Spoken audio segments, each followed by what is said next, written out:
So, Dragon Ball Super episode 99 just aired the other day, and unfortunately, once again, we have a huge backlash of Krillin hate and Krillin memes, and it's unfortunate. It's unfortunate that a character who is really as good and as well developed as Krillin is being shat on so often by the community. And I think it has a lot to do with, as much as I love Team 4-Star, I think a lot of it started there, but it didn't even start there. Where it originally started was, believe it or not, from Toei Animation, because you know how animes have filler that aren't in the original manga? Well, Toei Animation in those filler scenes would often make Krillin do stupid things or fail or whatever just like that, just for comedic relief. None of that stuff was really in the manga. There weren't really many parts in the manga where Krillin really did anything stupid. And even in the Dragon Ball Z movies that were primarily created by Toei, Toriyama had very little involvement in any of the movies. Even in a lot of the movies, Krillin did a lot of failings. One I remember in particular was movie 2, World's Strongest, where Krillin jumps up into outer space trying to attack Dr. Wheelo, and then hilariously, I suppose, gets knocked immediately from outer space as he's trying to go up and trying to land one punch and can't even do that. But in the episode, in Dragon Ball Super episode 99, Krillin got knocked out. He was the first in Universe 7 to get knocked out because he let his guard down. And there's so many comments from people on Twitter and on Facebook that are just unnecessary. One that made me read it and say, wow, you're an asshole, was this guy that said that Toriyama purposely kicked Krillin, made Krillin be the first one to get out because he was such a burden on the Universe 7 team. So Toriyama quickly wrote him out to have him be the first one out because he was such a burden to the Universe 7 team. When I read that, all I wanted to do was tweet back at him and just say, man, you're an asshole. But I didn't, because I have restraint. And the reason why I say that is because Krillin gets shat on so much in the community that it's sickening, and he doesn't even really deserve it. Yet, on the opposite side of the spectrum, a character such as Vegeta gets so much praise, way more than he fucking deserves. Vegeta, I'm sorry, is a shit character. He started off as an asshole who did nothing but kill and take over worlds and everything like that. And then he fought Goku, who is a lower rank than him, got his ass beat, and then started seeing Goku as a rival, realized that this person who was a way lower rank than him was getting stronger than him, but not only getting stronger than him, but getting stronger than him at a rate he couldn't compete with, because Vegeta would be training at the same time Goku would, and Goku would just be getting stronger than him. And there was nothing he could do. He kept thinking, he was like, why? We're both training. How is it he's always one step ahead of me? That was one of the biggest conflicts with Vegeta.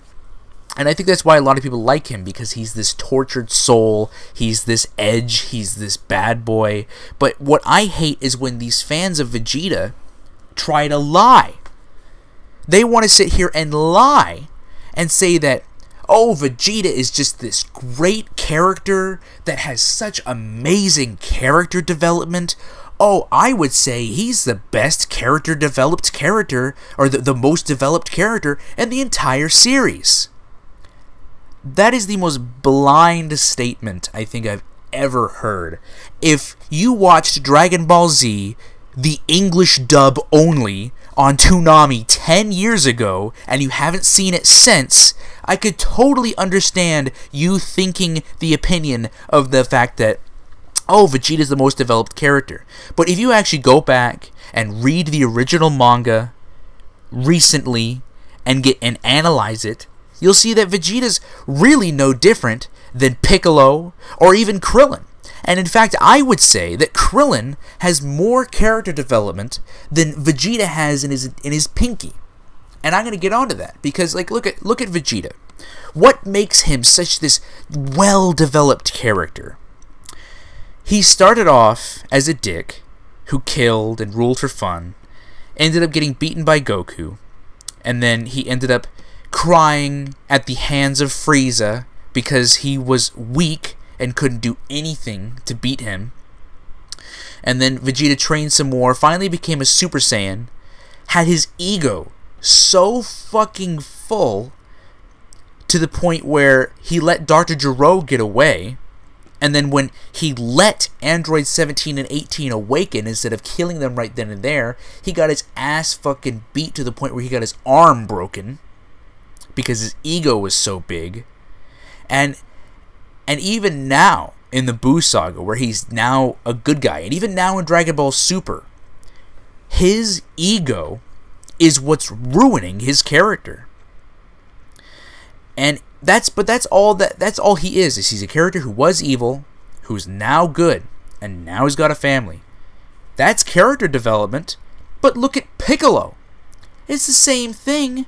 The only thing is that Piccolo doesn't have a family, but technically you can use Vegeta's family and replace it with Piccolo's relationship to Gohan, and it's the same amount of character development.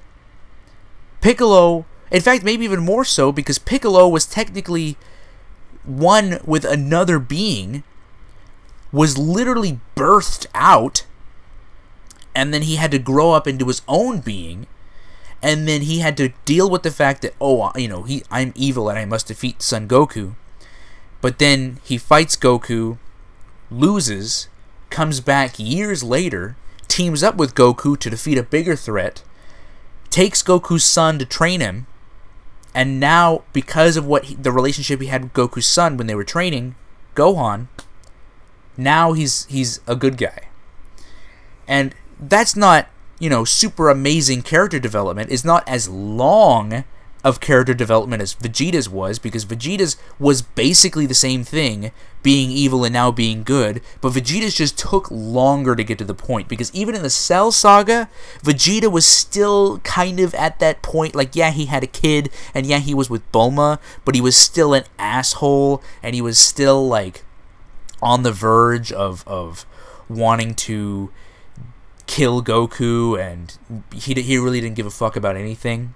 But it's at the tail end of the Buu Saga, after the whole Majin Vegeta thing, that he finally settled down and was still an asshole, but a livable, nice asshole. But that's it. That's his character development. Is that he essentially, if you want me to sum it up in a sentence, he was evil and now he's good with a family. That's Vegeta. But look at Krillin. Nobody ever looks at Krillin's character development. He was an asshole too back in the original Dragon Ball. He was Goku's very first antagonist. Well, rival, I should say. And he was an asshole too. But now, in the series, Krillin's one of the nicest guys in the show. One of the most modest characters in the show. And let's look at his development. He went from that. Then we realized that he had this past with these monks in his clan that were basically just bullying him and being assholes to him. And he finally had to overcome them and just be like, you know what? Fuck you guys. I'm better than y'all. And he beat their asses. And so we got Krillin to develop from that to now in Dragon Ball Z. And then he gets killed. He gets killed by Frieza. That's one of the biggest major deaths in the entire beginning of the series. Is Krillin gets killed by Frieza. And not to mention his death previously at the end of Dragon Ball by Tambourine, Krillin has been fighting with PTSD and tons of those other psychological horrors in his mind. And we've seen that in Dragon Ball Super. That's been one of the biggest things that it's touched upon. But I can't see comments about Krillin when they touch on that in Dragon Ball Super about, oh, he's just being a little bitch. Yeah, go to your nearest veterans home, and tell your grandfather who served in the military for 8 years, whenever he's having a PTSD World War II flashback or Vietnam flashback. Oh, you're just being a pussy, Grandpa. Bet you won't fucking say that.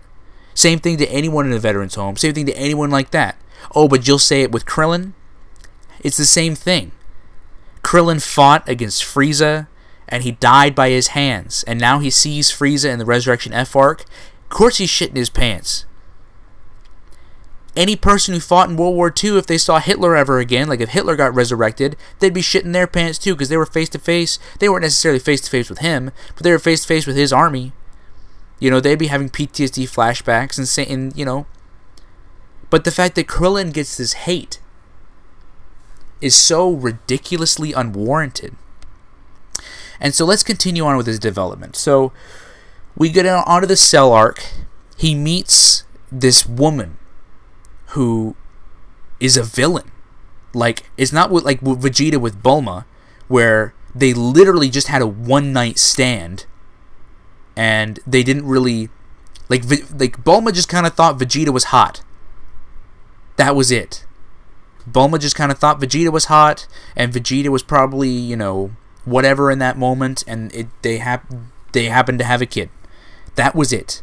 So romantic.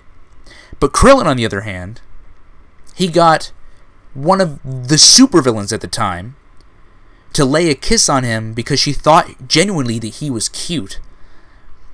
And he had to struggle and fight his inner being, his instincts, because he had the controller that was going to shut them off and potentially save everybody from having the androids be absorbed by Cell. But he didn't do it. He didn't do it because he was fighting with himself. He's like, no, I can't do that because I care too much about Android 18. I care too much about her. And so he breaks the controller.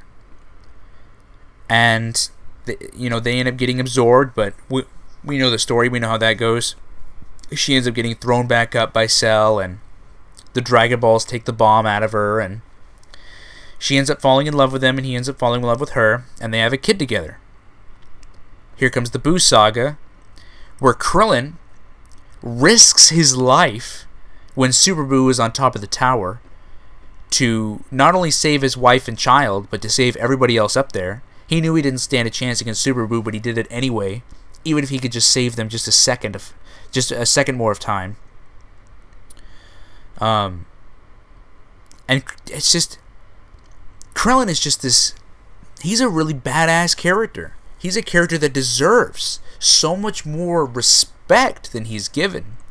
And even in Dragon Ball Super, we see he's dealing with this PTSD, and we see he's dealing with all of these issues. And you can't stop the fans from just shitting on him. And look, I'm going to get into exactly why. Krillin, look at him. He's a short guy. He's got no nose. He doesn't have any bulging muscles all over him. He's had a small handful of cool power-up scenes or cool moves in the show. So he's probably a character that's going to be very not very well liked. Now look at Vegeta. He's this guy with this edge, right? He's this, this bad boy, this badass character. And really, it's one of the main reasons why I think that so many people like Tien more than Krillin, and will fight to the death with you and claim from here to the Empire State Building that Tien is stronger than Krillin. He has to be. He has to be, because I like him more as a character. Even though Toriyama's come out on many separate occasions saying that that's not the case, and that Krillin is the strongest Earthling, but Toei has as well. And it's just sad and ridiculous that Krillin has so much character development. and has so much going for him as a character, but people just shit on him. And don't lie about why you like Vegeta. Don't get me wrong, I'm a guy too. Okay, if I see a character like Vegeta, like, I think Vegeta can be cool, and I think that's the main reason why people like him, is because he's cool. It's because he's, you know, this guy with he's a cool guy with an attitude, right? That's why he's cool. That's why so many people like him. He's super strong, and he can be badass, and he's got an attitude. He's a smart ass, you know. But Krillin's not. So Krillin sucks, right? I don't know. It's ridiculous. The main video that sparked this for me was there was this video that Quaman released, and it was a Goku versus Vegeta video, actually. And I was surprised to see that Goku and Vegeta were actually tied in the Twitter polls on that. And I was just shocked, because Vegeta, I'm sorry, he's a piece of shit character, man. He's caused so many problems in Dragon Ball. Frieza wouldn't have known about the Dragon Balls if it wasn't for Vegeta leaving on his scouter. They could have defeated Frieza in his first form, but no, Vegeta had to let him transform further on. Vegeta let Cell absorb the androids and get to his perfect form. And you want to know why I make fun of Vegeta all the time? Because he literally brings it upon himself. His ego is so fucking big, his dick is so fucking hard for his own power, that he lets his opponent get stronger, and then he gets his ass beat. That's hilarious, guys. That's so funny. That Vegeta is so stupid. Like, yeah, in the most recent episode of Dragon Ball Super, what Krillin did was pretty stupid. He let his guard down. But I'll tell you what, one time that Krillin is stupid in this battle royale is I think forgivable, considering the amount of times Vegeta has been stupid in the series and has been given a free pass. Wanted to let Cell absorb the androids. Oh, that's fine. That's just because Vegeta's cool. Wanted the androids to even be brought back to life to begin with. Vegeta's fault.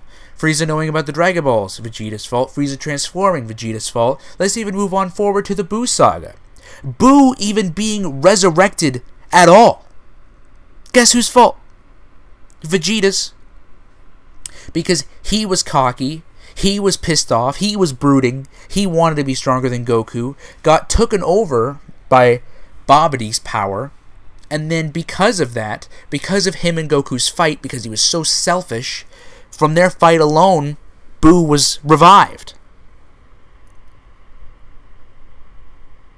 And it's so ridiculous to me, man. Vegeta's such a shit character, but he gets so much love. And Krillin is this great character who has so much better, in my opinion, character development than Vegeta has in his Pinky. And Krillin just gets shat on all the time. And it sucks, because he's such a good character. He's such a good guy. Vegeta's not a good guy. Vegeta's a dick. Don't get me wrong. There's some scenes with Vegeta in it where he's fighting and he's, being badass, where I'm like, hell yeah, this is awesome. Because I like Vegeta. Don't get me wrong. I think he's a shit character, and I think he's fucked up a lot, but I like him. I like to see him fight. But I like Krillin even more. And I just think it's stupid that I don't know. Sound off down in the comments. I'm really interested to have a discussion with you guys about this, because as you can clearly hear, I'm very passionate about this topic. Don't put any flame comments. Like, I'm interested to have a discussion with you guys, but only if it's an intellectual discussion. I will not respond to comments that are like bashing my opinion in favor of yours. Will not respond to, probably even delete those. yeah, if you want to have a discussion about this and challenge my argument, I would love that. I think those are fun. But do it in a civil manner, or else I just won't respond, because I'm not about to put up with that. But Krillin deserves a lot more than he gets, and yeah, that's today's video. I guess I'll see you guys later.